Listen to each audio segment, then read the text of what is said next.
उत्तराखंड आप देख रहे हैं और आपके साथ मैं हूं अंशिका पाठक। पुरोला में महापंचायत होगी या नहीं, इसको लेकर अभी सस्पेंस बना हुआ है, लेकिन महापंचायत के समर्थन में आज पूरी यमुना घाटी में बाजार बंद रखा गया है।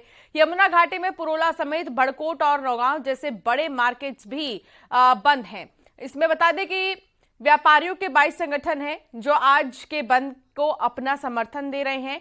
यमुना घाटी में इस महाबंद के चलते आज चारधाम यात्रियों को दिक्कतों का सामना करना पड़ सकता है, क्योंकि आज बाजार बंद रहेंगे और ऐसे में कई सारे ऐसे व्यापारी संगठन है, लगभग 22 व्यापारी संगठन ऐसे हैं जिन्होंने आज बाजार बंद बुलाया है। आज यमुना घाटी के जो बाजार हैं वो बंद रहेंगे। इसके साथ ही आपको बता दें कि पुरोला, बड़कोट, नौगांव के बाजारों में आज रौनक नहीं नजर आएगी, क्योंकि आज यहां के व्यापारियों ने बंद बुलाया है। पुरोला में अभी कुछ भी ठीक नहीं है, बल्कि धारा 144 भी लागू कर दी गई है। किसी भी तरह की घटना को देखते हुए, किसी भी तरह की स्थिति को देखते हुए निपटने के लिए किसी भी स्थिति से आज पुरोला में धारा 144 लागू की गई है। व्यापार के सारे बंद हैं, क्योंकि इस महापंचायत को करने की आवश्यकता इसलिए आ गई कि अन्य समुदाय के लोग जो बार बार उनके द्वारा ऐसे कृत्य किए जा रहे थे, जिससे पूरे जनमानस में, पूरे क्षेत्र में एक आक्रोश बना हुआ है, तो इसके लिए सब लोग उसका समर्थन कर रहे हैं और उसमें ही हमने बाजार अपना बंद रखा है। उत्तरकाशी के पुरोला में आज होने वाली महापंचायत पर सस्पेंस है। महापंचायत को लेकर कई धड़ों में बटे हैं महापंचायत बुलाने वाले संगठन। आपको बता दें कि विश्व हिंदू परिषद पंचायत बुलाने पर अडिग है और इसके लिए बड़कोट से भी लोग बड़ी संख्या में शामिल हो रहे हैं, जिसको लेकर प्रशासन ने पुरोला आने वाले सभी रास्तों पर नाकेबंदी कर रखी है और साथ ही पुरोला में बड़ी संख्या में पुलिस फोर्स तैनात कर दी गई है।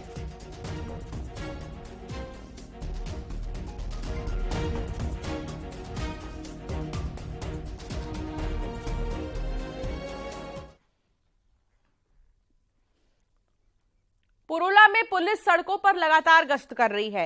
हर चौराहे, हर गली पर पुलिस का सख्त पहरा है। तो दूसरी ओर धारा 144 के विरोध में व्यापार मंडल द्वारा पूरी यमुना घाटी में दुकानों को बंद कर रखा गया है।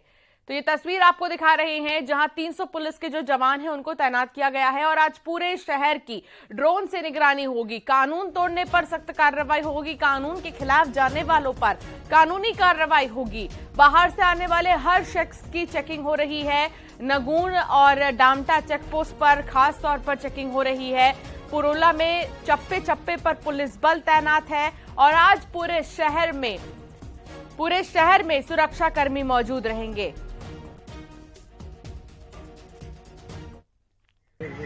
पुरोला में धारा 144 लगाने का व्यापक असर देखने को मिल रहा है। चप्पे चप्पे पर पुलिस तैनात की गई है। पुरोला आने वाले हर रास्ते की नाकेबंदी की गई है और पुलिस पुरोला मार्केट में हर गली कूचे में लगातार गश्त कर रही है। आप देख सकते हैं कि पुलिस बल लगातार मार्च कर रहा है सड़कों पर कि किसी तरह की कहीं पर कोई अराजक घटना न घट जाए। इसके साथ साथ पूरी पुरोला यमुना घाटी में जहां बड़कोट है, नौगांव है, तमाम जो मार्केट हैं, वो धारा 144 लगाने के विरोध में आज पूरी घाटी में बंद का आह्वान किया गया है। पुरोला की अगर हम बात करें तो आप देखेंगे कि एक भी दुकान पुरोला में आपको खुली हुई नहीं मिलेगी। इसी तरह से यमुना घाटी के नौगांव और बड़कोट के हालात भी हैं कि वहां पर लोगों ने धारा 144 का पुरजोर विरोध किया है। प्रशासन ने उन तमाम लीडरशिप को जिन्होंने महापंचायत का आह्वान किया था उनको नजरबंद कर दिया है। लिहाजा सड़कों पर भी कोई जनप्रतिनिधि, कोई व्यापारी देखने को नहीं मिल रहा है। तो एक तरह से कह सकते हैं कि जो धारा 144 लगाई गई थी प्रशासन की, उसका असर तो देखने को मिला कि सड़कों पर लोग नहीं दिखे, लेकिन विरोध स्वरूप पूरी की पूरी यमुना घाटी को भी बंद कर दिया गया है व्यापारियों के द्वारा। कैमरा पर्सन राकेश रावत के साथ सुनील नवप्रभात, न्यूज 18 पुरोला। महापंचायत को रोकने के लिए पुरोला में धारा 144 लागू कर दी गई है, लेकिन यहां पर लोगों की तरफ से कहना है कि वो बावजूद इसके इस महापंचायत में शामिल होंगे।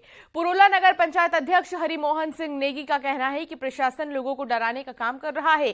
प्रशासन की लापरवाही के चलते महापंचायत की नौबत आई और अब महापंचायत से ही प्रशासन डर रहा है। यहाँ पहाड़ में सब लोग शांत लोग हैं और इतना बड़ा मामला था ही नहीं है। पहले दिन से ही सरकार के लोगों ने इस मामले को बढ़ाने का प्रयास करा, पुरजोर प्रयास करा, और आज जब सरकार जो है अपने लोगों से ही डर गई तो आज यहां धारा 144 लगाने का काम करा।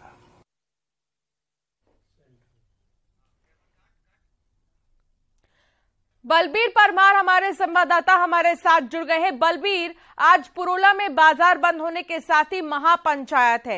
इस महापंचायत में कितने संगठन के लोग शामिल हो रहे हैं? अब तक कौन कौन पहुंच चुका है पुरोला? क्या जानकारी मिल रही है और प्रशासन के क्या इंतजाम है?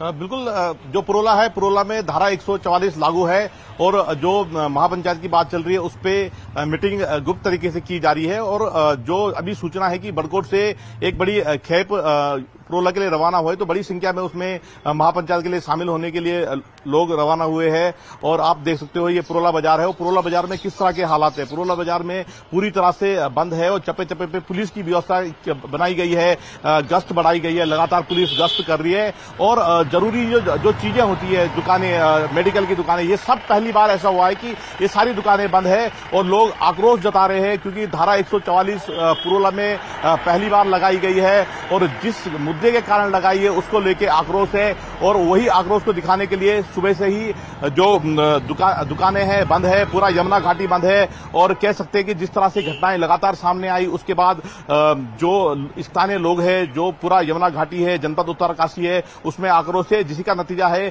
कि सुबह से ही लोगों ने अपनी दुकानें बंद करके विरोध जता रहे हैं। मेरे साथ स्थानीय लोग हैं जो यहाँ पे मौजूद हैं, इनसे जानना चाहेंगे। क्या नाम है आपका? वीरेंद्र सिंह राउत। अच्छा, आज महापंचायत है, क्या कहना है आपका? हमारा कहना यह है कि महापंचायत होनी चाहिए क्योंकि जो गलत हुआ है हमारे बेटी के साथ, उस बेटी के समर्थन में हम लोग जो है सब लोग एकत्रित हो रखे हैं और अपने धंधा मंदा जो है सारा बंद कर रखा है। अच्छा, महापंचायत होगी तो शामिल होंगे उसमें? बिल्कुल होंगे साहब। आपका क्या कहना है महापंचायत को? महापंचायत होनी चाहिए सर, हमको जो है अपनी बात रखने का अधिकार है, महापंचायत होनी चाहिए। और जिसके लिए जो है महापंचायत को रोकने के लिए जो है यहाँ पे सरकार ने अपने प्रतिनिधि या सरकार ने जो है पुलिस बल तैनात किया गया है। धारा 144 लगाई गई है तो महापंचायत कितना जरूरी है? महापंचायत बहुत जरूरी है सर, यहाँ की सुरक्षा के लिए और अपनी रणनीति बनाने के लिए महापंचायत बहुत जरूरी है। बिल्कुल, यही सबसे बड़ी बात है कि जो स्थानीय लोग हैं वो चाहते हैं कि महापंचायत हो और जो अपनी बात हो देश और जो प्रशासन, जो सीएम सरकार तक पहुंचाना चाहते हैं उसको लेके महापंचायत जरूरी है, ये स्थानीय लोगों का कहना है। पर महापंचायत पे लगातार सस्पेंस बरकरार है और जो स्थानीय लोग हैं, जो हिंदू संगठन से जुड़े जो लोग हैं, गुप्त तरीके से बैठकें कर रहे हैं और जो नेता है, बड़े नेता हिंदू संगठन से जुड़े हुए, उनको नजरबंद किया गया है। पुलिस जगह जगह मौके पे मौजूद है, सभी पे नजर बनाए हुए हैं और बड़कोट से बड़ी संख्या में लोग रवाना हुए हैं महापंचायत के लिए और जगह जगह पे नाकाबंदी पुलिस द्वारा की गई। तो किस तरह से जानकारी साझा करने के लिए चप्पे चप्पे पर पुलिस बल तैनात है और पुरोला में नजर रखी जा रही है ड्रोन से भी। देहरादून से एक बड़ी खबर आ रही है, यहाँ देवभूमि रक्षा मंच के संस्थापक स्वामी दर्शन भारती को किसी ने धमकी भरा लेटर भेजा है जिसमें उनके सिर कलम करने की चेतावनी दी गई है और सिर कलम करने वाले को 5 करोड़ का इनाम भी लिखा गया है। भेजने वाले का नाम मुर्शिद इनकलाब लिखा हुआ है। पुलिस ने मामले की छानबीन शुरू कर दी है।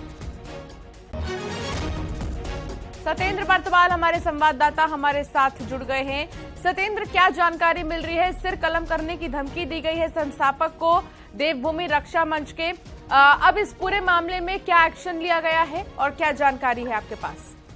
बिल्कुल, मैं आपको बता दूं क्योंकि देवभूमि रक्षा मंच जो है, इसी ने ही जो पुरोला में होने वाली जो महापंचायत है उसे कॉल की थी। संगठन जितने उत्तराखंड में जितने भी हिंदू संगठन है उनको वहां पे बुलाया था, लेकिन भले ही वहां पे महापंचायत अभी नहीं हो पाई है, लेकिन देवभूमि रक्षा मंच के जो संस्थापक हैं दर्शन भारती, उनको कल शाम को एक लेटर मिला है, अज्ञात लेटर बताया जा रहा है, जिसमें उनको एक धमकी भरा ये पूरा पत्र है। भले ही अब पुलिस इस पूरे मामले की जांच कर रही है, छानबीन में जुटी है पुलिस, आखिर ये पत्र कहां से आया है।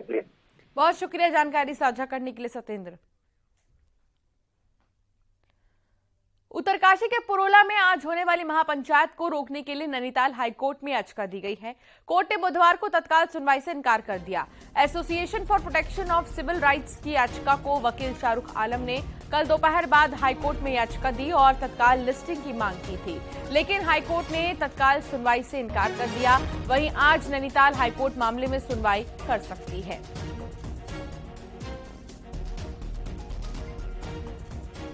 वीरेंद्र बिष्ट हमारे संवाददाता हमारे साथ जुड़ गए हैं। वीरेंद्र, आज हाईकोर्ट में मामले को लेकर सुनवाई हो सकती है। हालांकि बीते कल की बात करें तो कोर्ट ने इस पूरे मामले में सुनवाई से इनकार कर दिया था।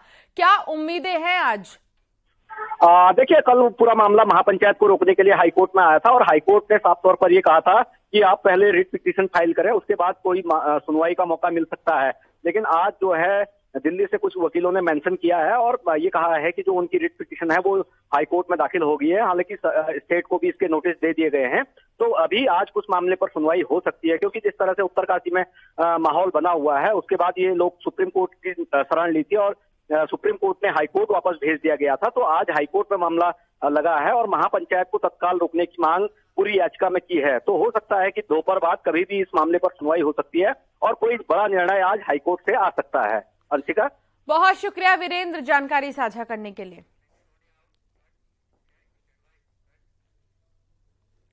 जोशीमठ नगर क्षेत्र में इन दिनों पानी के लिए हाहाकार मचा हुआ है। नगर क्षेत्र के कई मोहल्लों में पानी की आपूर्ति बहाल नहीं हो पा रही है, जिसकी वजह से लोग परेशान हैं। तो वहीं दूसरी तरफ नगर में 13 सालों से पेयजल योजना पर काम ही शुरू नहीं हो पा रहा है। इसी पर देखिए एक रिपोर्ट। जोशीमठ नगर में पेयजल आपूर्ति के लिए वर्ष 2010 में आंदोलन हुआ, जिस पर तत्कालीन केंद्रीय मंत्री सुशील कुमार शिंदे की मध्यस्थता में एनटीपीसी ने प्रस्तावित डेलीसेरा जोशीमठ पेयजल योजना के निर्माण के लिए 10 करोड़ की धनराशि दी। लेकिन विभाग की लापरवाही की वजह से वर्तमान समय में 16 करोड़ के आसपास योजना का खर्च पहुंच चुका है। हालांकि एनटीपीसी ने अतिरिक्त बजट देने की बात कही है, लेकिन उसके बावजूद भी इस योजना पर काम अभी तक शुरू नहीं हो पाया है। वहीं दूसरी तरफ विभाग ने औपचारिकता के लिए मोटे मोटे पाइप जहां के तहां डाल दिए हैं, लेकिन धरातल पर काम नहीं होता दिख रहा। विभागीय लापरवाही के कारण ये परियोजना काम शुरू नहीं हो पाया। उसमें 10 करोड़ की योजना थी 2011-12 में, मतलब 15-16 में इसकी लागत बढ़ करके 16 करोड़ तक चली गई। 10 करोड़ से 16 करोड़ रुपए इसकी लागत पहुंच गई। उसके बावजूद भी इसका काम प्रारंभ नहीं कर विभाग अब काम प्रारंभ नहीं किया गया। आज 13 साल बाद भी उस योजना पर 1 इंच काम नहीं हुआ है। ये जीता जाता भ्रष्टाचार का उदाहरण है और हम लोगों के सामने आज जोशीमठ की जनता पानी के लिए त्राहिमाम कर रही है। जल संस्थान के अधिकारियों का कहना है कि वर्तमान समय में जो पेयजल किल्लत नगर में है उसको जल्द ही ठीक कर दिया जाएगा। स्रोतों को चेक कराया जा रहा है। जल्द ही जोशीमठ में पानी की समस्या का समाधान होगा। अभी गर्मी आपकी देख रहे हैं कि टॉप मतलब एकदम पीक पर आ गई है और स्रोत का डिस्चार्ज थोड़ा कम हुआ है। तो अभी हमारे जो फील्ड स्टाफ है वो स्रोत पे वहाँ गए हुए हैं। हो सकता है कि वहाँ जो हमारे चैम्बर्स वगैरह में वहाँ कुछ चीजें फंस गई तो उसकी सफाई करेंगे तो पानी बढ़ाने की काफी प्रॉब्लम सॉल्व करेंगे। विभाग लोगों की पानी की समस्या दूर करने का दावा तो कर रहा है, लेकिन अगर समय रहते दीर्घकालीन पेयजल योजना पर काम होता तो नगर वासियों को पानी के लिए नहीं जूझना पड़ता। जोशीमठ से न्यूज 18 के लिए नितिन सेमवाल की रिपोर्ट। बद्रीनाथ धाम में मास्टर प्लान का कार्य जारी है। लगभग 3 सालों से बद्रीनाथ धाम में मास्टर प्लान की योजना बनाई जा रही है। बद्रीनाथ धाम में शेष नेत्र झील, बद्री झील, बीआरओ बाईपास सड़क, अराइवल प्लाजा और आधुनिक तकनीकों से नियुक्त अस्पताल के साथ साथ अलकनंदा नदी के सौंदर्यीकरण का कार्य वर्तमान समय में जारी है। प्रधानमंत्री नरेंद्र मोदी के ड्रीम प्रोजेक्ट को समय रहते पूरा करने का प्रशासन के सामने चुनौती है। ऐसे में प्रशासन की टीम लगातार बद्रीनाथ धाम पहुंच रही है और निर्माण कार्यों का जायजा भी ले रही है। वहीं बताया जा रहा है कि सितंबर महीने में स्वयं प्रधानमंत्री नरेंद्र मोदी बद्रीनाथ धाम में मास्टर प्लान के कार्यों का जायजा लेने भी पहुंच सकते हैं।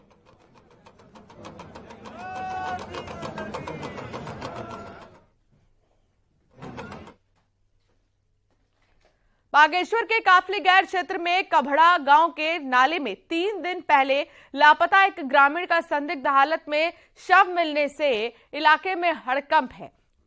50 साल के नंदन सिंह 3 दिन पहले मंगलवार को घर से किसी निमंत्रण में जाने के लिए निकले थे। देर शाम तक वो नहीं लौटे तो परिवार वालों ने खोजबीन शुरू की, लेकिन कहीं पता नहीं चल सका है। कल देर रात गांव के नाले में शव देखा और पुलिस को तत्काल सूचना दी गई। मृतक जल संस्था का संविदा कर्मचारी बताया जा रहा है और इधर परिजन हत्या की आशंका जता रहे हैं। फिलहाल पुलिस जांच में जुटी है।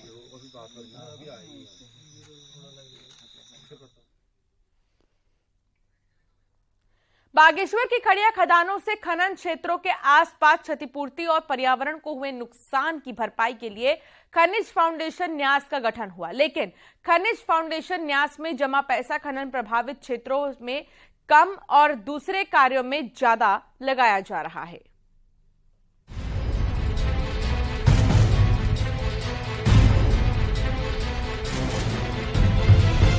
बागेश्वर के कांडा क्षेत्र में सबसे ज्यादा खड़िया खदानें हैं, जिसकी वजह से यहाँ सबसे ज्यादा नुकसान भी हुआ है। इसका ताजा उदाहरण ऐतिहासिक कालिका मंदिर है, जिसका कुछ हिस्सा खनन की वजह से क्षतिग्रस्त हो गया है। साथ ही यहाँ की सड़कें और कई स्कूलों के भवनों की हालत भी खनन की वजह से खराब है। तो वहीं ग्रामीणों को पीने का साफ पानी मिलना भी मुश्किल हो रहा है। लेकिन जिला खनिज फाउंडेशन ने इन सभी परेशानियों को नजरअंदाज करते हुए करीब 5 करोड़ रुपए कई प्राइवेट स्कूलों और एनजीओ को दे दिए। सभी क्षेत्रों में विभिन्न विकास कार्य कुल 31 या 32 कार्य हैं, उसमें 5.67 करोड़ रुपए का अनुमोदन किया गया है। वर्तमान में उनका 75% की धनराशि निर्गत कर दी गई है। मैं डीएम साहब के पास गया था, मैं कुछ हमारे प्रतिनिधिमंडल डीएम मैडम से मिला। मैंने खनन न्यास के बारे में उनके संज्ञान में डाला कि हमारे कांडा क्षेत्र में पूरे कम से कम कुछ नहीं तो 20 से 30 महीने चलती है, जिसमें हमारे कांडा को अभी खनन न्यास से कुछ वैसा नहीं मिला। खड़िया खदानों में खनन से होने वाले पर्यावरणीय नुकसान और खनन क्षेत्रों के आसपास की क्षतिपूर्ति के लिए जिला खनिज फाउंडेशन न्यास का गठन किया गया है, जिसका उद्देश्य बागेश्वर में पूरा होता नहीं दिख रहा है और खनन प्रभावित क्षेत्रों की अनदेखी कई सवाल खड़े कर रही है। इधर अब कांग्रेस इस मुद्दे को गंभीरता से उठाने का मन बना रही है। क्षेत्रों का दुआन हो रहा खनन की वजह से उनके डेवलपमेंट के लिए, उनके विकास के लिए उस पैसे का खर्चा नहीं किया जा रहा। हम उस चीज़ का रिकॉर्ड भी निकलवा रहे हैं और जहां ये पैसा खर्च हुआ उसके पूरे रिकॉर्ड्स को कांग्रेस रख रही है और हम इस बात को उठाएंगे भी। बागेश्वर में कई खनन प्रभावित क्षेत्र पहले ही आपदा की मार झेल रहे हैं और कई क्षेत्रों को तत्काल राहत और बचाव कार्य की जरूरत भी है, लेकिन इन क्षेत्रों को फंड मुहैया कराने के बजाय कहीं और प्राथमिकता देना जिला खनिज फाउंडेशन न्यास को कटघरे में खड़ा कर रहा है। न्यूज़ 18 के लिए बागेश्वर से सुष्मिता थापा की रिपोर्ट। चमोली में चट्टान से मलबा आने से वहां काम कर रहे जेसीबी ऑपरेटर और हेल्पर हादसे का शिकार हो गए हैं, जिसमें हेल्पर की मौके पर ही मौत हो गई, जबकि जेसीबी ऑपरेटर को घायल अवस्था में अस्पताल में भर्ती किया गया है। बता दें कि मामला गैरसन के खेती तल्ली गांव का है, जहां पर पुल निर्माण में जेसीबी लगी हुई थी।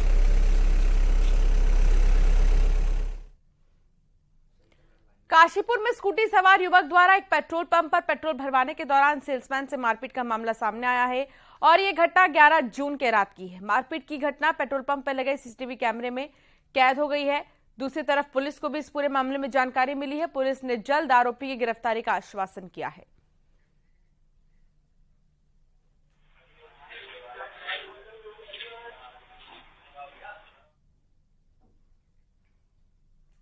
हरिद्वार में पार्किंग माफियाओं के हौसले इस कदर बुलंद हैं कि प्रशासन के आदेशों के बाद भी अवैध वसूली का खेल रुक नहीं रहा। आलम तो ये है कि चमगादड़ टापू की जिस पार्किंग का टेंडर डीएम धीराज सिंह गब्रियाल ने रद्द किया है, वहां अभी भी गाड़ियों से वसूली की जा रही है। यहां पहुंचने वाले सभी यात्रियों से पैसे लेकर उन्हें रसीदें थमाई जा रही हैं। अवैध वसूली का ये खेल खुलेआम चल रहा है, लेकिन सिंचाई विभाग के अधिकारियों का हाथ पर हाथ धरे बैठे रहना कई सवाल खड़े कर रहा है। आपको बता दें कि सिंचाई विभाग ने हाल ही में चमगादड़ टापू पार्किंग के लिए टेंडर जारी किया था, जिसे बाद में अवैध पाते हुए डीएम ने रद्द कर दिया था। डीएम धीराज सिंह गब्रियाल का कहना है कि मामला संज्ञान में आया है। अगर अवैध रूप से शुल्क लिया जा रहा है तो कार्रवाई होगी।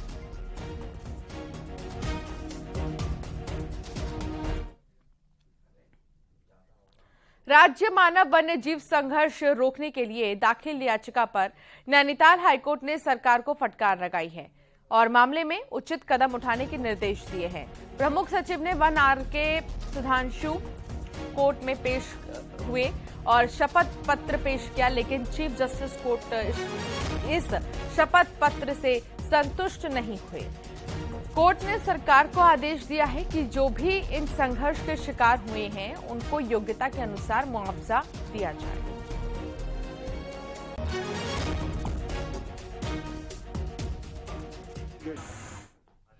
जो कि तीनों बिल्कुल अलग प्रजाति के एनिमल्स हैं, इनको उन्होंने एक ही एसओपी बनाई हुई है। एक तो इनको ये दिशा निर्देश आज जारी हुए हैं कि हर स्पीशीज के हिसाब से ये काम करें।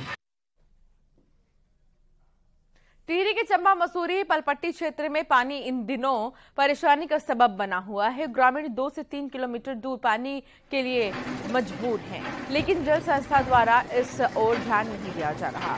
हर बार गर्मियों में चंबा मसूरी पलपट्टी क्षेत्र में पानी की किल्लत होने लगती है। लोगों के घरों तक नल तो पहुंचे हैं, लेकिन पानी नहीं पहुंचा है। क्षेत्र में अधिकतर हैंडपंप खराब पड़े हैं, तो कई जगहों पर पानी के प्राकृतिक स्रोत सूख चुके हैं।